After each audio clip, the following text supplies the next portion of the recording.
बहुत बुरी बात मत मानना, तुम्हें लगे धक्का तो माफ करना। सच बतावें, ये किसी के मन के बारे में जानना भी बहुत बुरी बात है। किसी से प्रेम नहीं हो पाता है, क्योंकि वो मुख से कुछ और बोलता है, मन कुछ और बोलता है, तो घृणा अपने आप हो जाती है कि ये कितना दो बंडकार रंग ललिया आदमी है। आज एक प्रश्न का उत्तर तुम्हें बहुत बड़ा मिल जाएगा। जो लोग मानते हैं कि धर्म कर्म करने वाला हमेशा घाटा खाता है या परेशान रहता है, और जो लोग मानते हैं कि पाप करने वाला हमेशा प्रसन्न रहता है, तो ये मिथ्या बात है। पूछो कैसे? जब भी आप पाप कर्म करोगे, झूठ बोलोगे, पाखंड स्वांग रचाओगे, तब आपके पूर्व समय के जितने पुण्य होंगे वो सामने खड़े कर दिए जाएंगे। आप पाप करते जाओगे, पाप करते रहोगे, पुण्य खड़े रहेंगे, लेकिन जिस दिन पुण्य खत्म हो जाएंगे उस दिन से जन्म जन्म के लिए महादुख पाओगे। जब जब पूजा करते समय, भगवान की सेवा करते समय, अर्चन वंदन निवेदन जब तब ध्यान विधि योग जब करते समय आपके चित्त में हृदय गदगद होने लगे, आंखें भरने लगे, समझना भगवान ने तुम्हें याद किया है। गुरुजी राम राम। राम राम भाई साहब। गुरुजी हाँ जी। कै बजे तक पूजा करनी चाहिए? सवेरे तक शाम तक जी बता दे बस।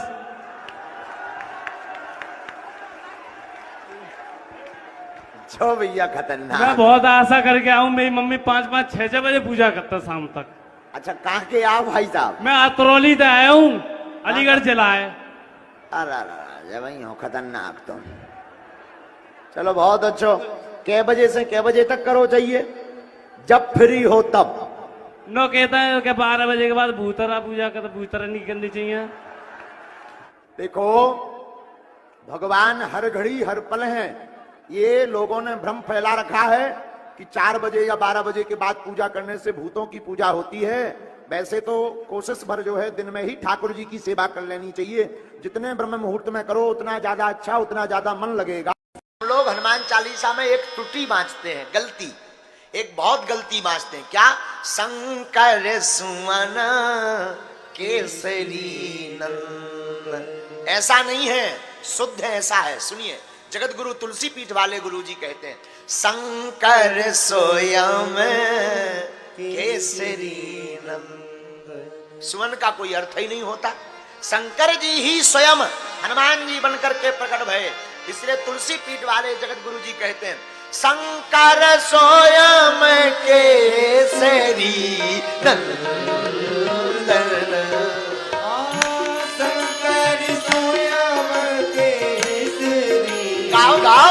इस संसार में भक्तों को बहुत परीक्षा देनी पड़ती।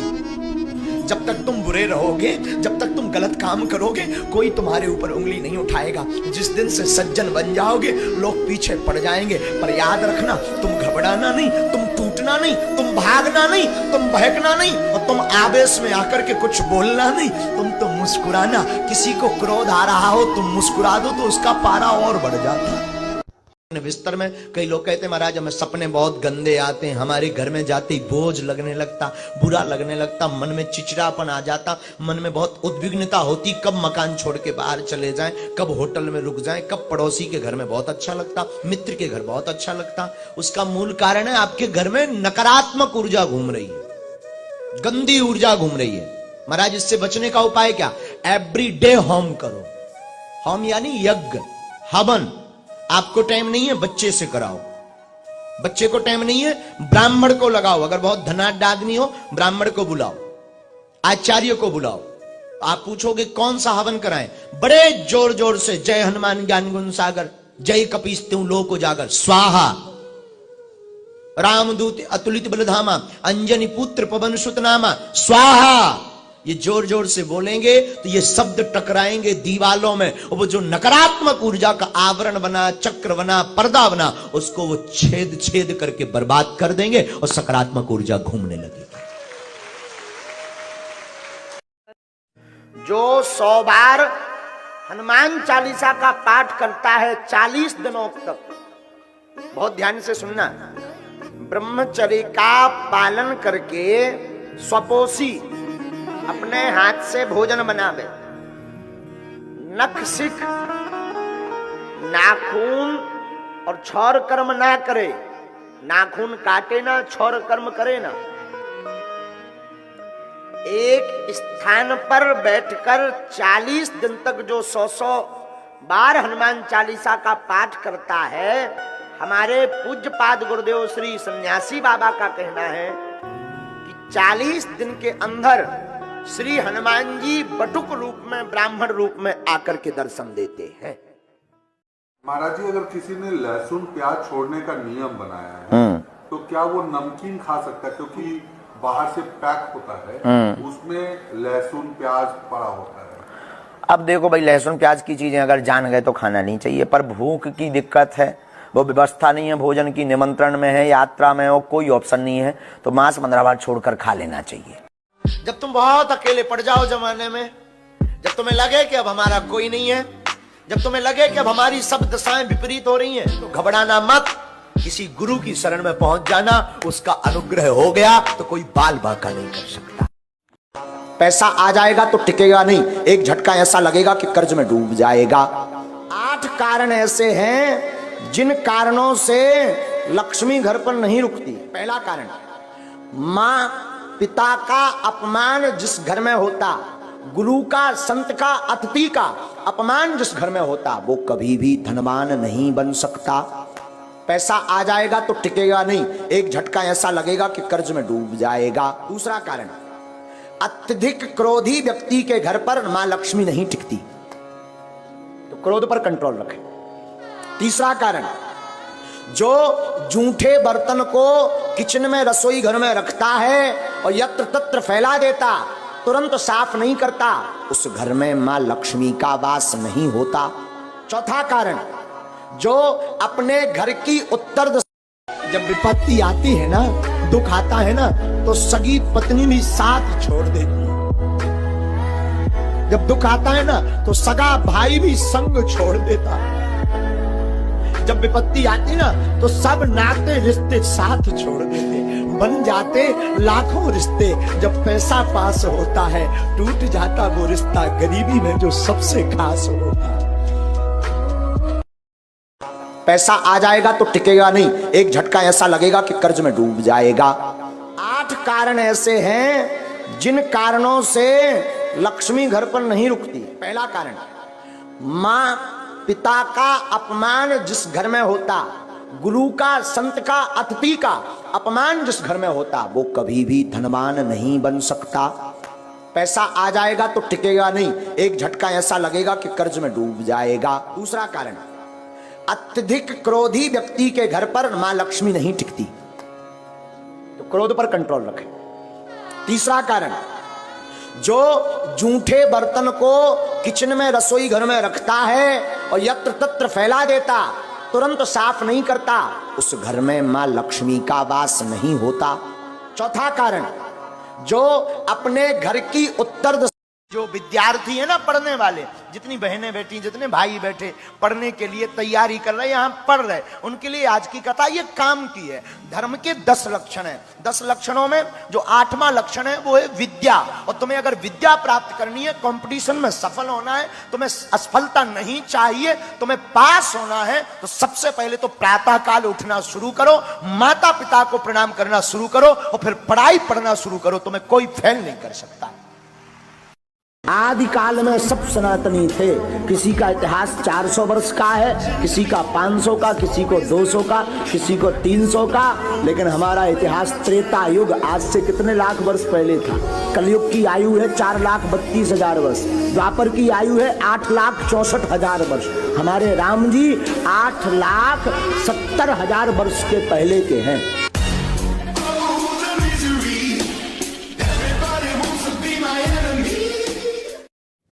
मौका मिले तो तुम एक काम करना, कभी बागेश्वर धाम जाना और वहां धीरेन्द्र कृष्ण से नहीं मिलना, वहां तुम धीरेन्द्र कृष्ण नामक व्यक्ति से नहीं मिलना, सीधा मंदिर चढ़ जाना, हाथ में नारियल लेना और उस लाल लाल बजरंगबली को देखना और कह देना बस खत्म, आज से तू हमारा और हम तुम्हारे।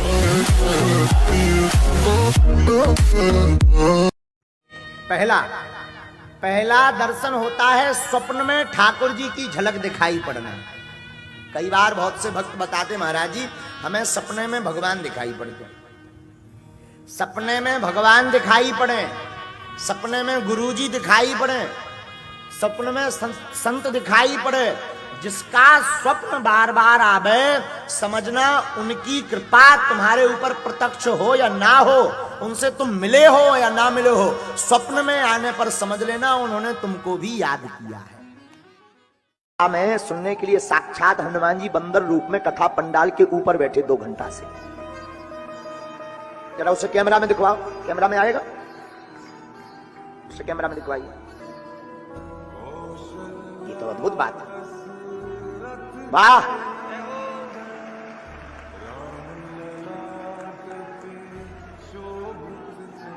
एक कैमरा वहीं ले जाओ, जरा लाइव दिखवाओ।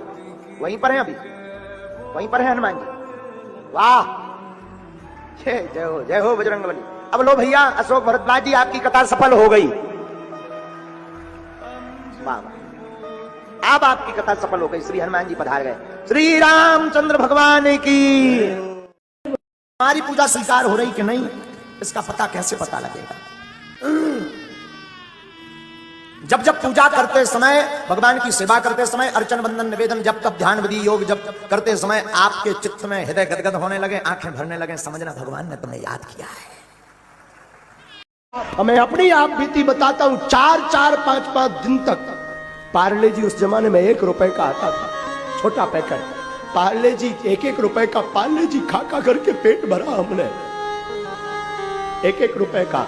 उस वक्त कोई उधार नहीं देता, भिक्षा में, ब्राह्मण का काम भिक्षा मांगना है साहब, बुराई नहीं थी, ब्राह्मण का तो काम है भिक्षा मांगना।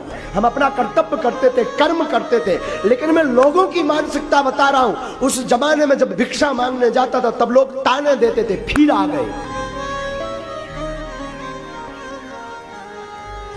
साहब। लेकिन मैं प्रार्थना करूं, जिसका कोई नहीं होता उसका परमात्मा होता है। वो दिन है कि आज का दिन है। हमने हनुमान जी को कभी छोड़ा नहीं साहब, हम कहते रहे जैसी तुम्हारी इच्छा। मेरी माँ बोलती रही, बेटा तुझे चिंता नहीं करना, तू तो केवल भगवान का भजन कर। और हनुमान जी ने ऐसी पूंछ घुमाई। गुरुजी नमस्ते। हाँ नमस्ते। दिमाग नहीं चलता पढ़ने में, का पढ़ने में दिमाग नहीं चलता। अच्छा, लड़ने में चलता होगा। नहीं। हाँ तो एक काम करो, हमें तुम दिखा नहीं रहा, एक तो घिर गए। का नाम तुम्हारा? नीलम है? नीलम। नीलम। हाँ। दर्शन हो जाए बहन जी आपके। कितने में पढ़ती? 10वीं। अब तो भगवान ही बचा में। प्रतिदिन 5 मिनट ध्यान करो शंकर जी को, और जो है सूर्य भगवान को अर्घ दो बेटा। तो नीलम बहन जी, आपका पढ़ाई में मन लगने लगेगा। स्वप्न में अगर गुरु या किसी भगवान के दर्शन होने का क्या फल होता है या इसका क्या मतलब होता है, गुरुदेव ने बताया। मेरा एक छोटा सा प्रश्न है कि स्वप्न में हम जब तक करते हैं तो भगवान के दर्शन इन आंखों से तो संभव नहीं है, मगर सपने में अगर भगवान के या किसी भगवत पाद दर्शन, किसी महापुरुष के दर्शन हो जाए तो उसका फल क्या है? क्योंकि वो सपने देखा कि आप आए और आपने कहा कि मित्र तुम मत घबराना, मैं तेरे साथ हूं, तो ये स्वप्न कब सिद्ध होगा? हम अभी कह देते हैं, मित्र मैं तेरे साथ हूं, तू मत घबराना। जय हो बागेश्वर धाम की। प्यारे मित्रों, स्वप्न का फल देखो, भगवान के संत या कोई महापुरुष दिखाई पड़े, या भगवान दिखाई पड़े, या बानर आकृति श्री अनंत बलवंत हनुमंत लाल जी की दिखाई पड़े, ये मानना जिसके दर्शन हो तो ये मानना उनका प्रेम और उनकी कृपा तुम्हारे साथ जुड़ गई है। भास्कर को जो इंटरव्यू दिया उसमें आपने गृहस्थ आश्रम को लेकर कहा कि इन फ्यूचर आप गृहस्थ आश्रम में जाएंगे, तो आपके जो प्रतिद्वंदी हैं, विरोधी हैं, वो कह रहे हैं कि जो शक्तियां अभी आपके पास है, दैवीय शक्तियां हैं, हनुमान जी की शक्तियां हैं, वो खत्म हो जाएंगी। बहुत अच्छा प्रश्न। लगातार ट्रोल कर रहे हैं। और क्वेश्चन का आपका जवाब देना, इनका जवाब दे दें कि ट्रोल कर रहे हैं बहुत से लोग विवाह को लेकर के, गृहस्थ जीवन। तो भगवान राम क्या थे? गृहस्थ में ही थे। तो हनुमान, श्री हनुमान जी किनके पास सेवक थे? गृहस्थ में ही सेवक। अच्छा, हनुमान जी का अवतार जहाँ हुआ, जिन माता अंजना के, वो भी कहाँ थी? गृहस्थ में ही थी। तो शक्तियां या सिद्धियों के बारे में एक पत्नी व्रतधारी सदा बाल ब्रह्मचारी की दृष्टि में ही आता है। एक पत्नी व्रत का धारण करने वाला ब्रह्म, उसकी एक मर्यादा होती है, उसकी एक नियम होता है, वासना में लिप्त होना। और कई बार तो कई ब्रह्मचारी होते हुए भी अनेक के हो जाते हैं। और एक गुप्त रहस्य बता दें तुम्हें, नोट कर लेना। रामायण के रचयिता गोस्वामी जी नहीं है, गोस्वामी जी तो लेखक हैं, रामायण के रचयिता तो अनंत बलवंत हनुमंत लाल जी हैं। सुदामा ब्रह्म ज्ञानी है। सुदामा ने चनों की तरफ देखा और सुदामा ने मन में विचार किया, ये चने श्रापित हैं। गुरु माँ ने कहा आधा आधा बांट कर खा लेना। अगर हमने आधा कृष्ण को दिया और आधा खुद खाया तो आधा जीवन कृष्ण को दरिद्र में भोगना पड़ेगा, आधा जीवन मुझे, फिर मेरे जैसे मित्र का होता क्या। मेरा द्वारका का राजा द्वारका बना रहे, मैं गरीबी हो गई।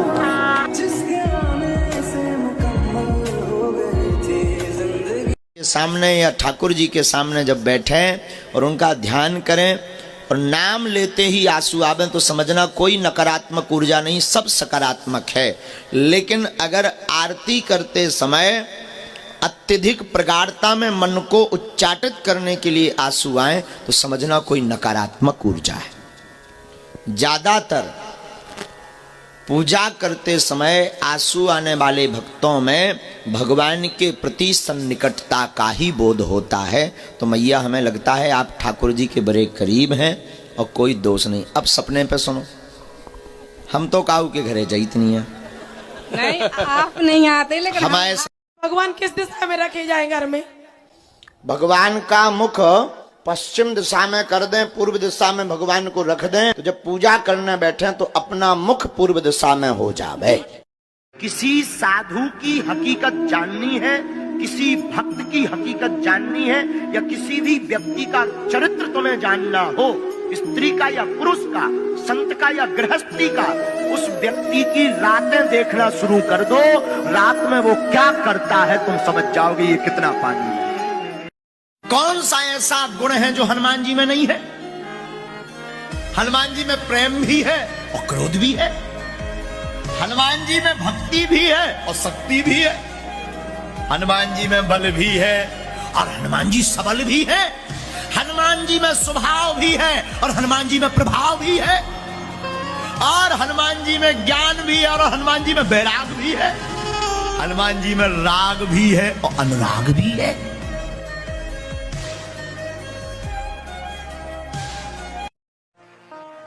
जो हनुमान जी का दास हर मैटर में पास, राम जी का हो जाता खास, हनुमान जी के चरणों में मिल जाता निवास है, और विवाह होने के बाद बढ़िया मिल जाती सास।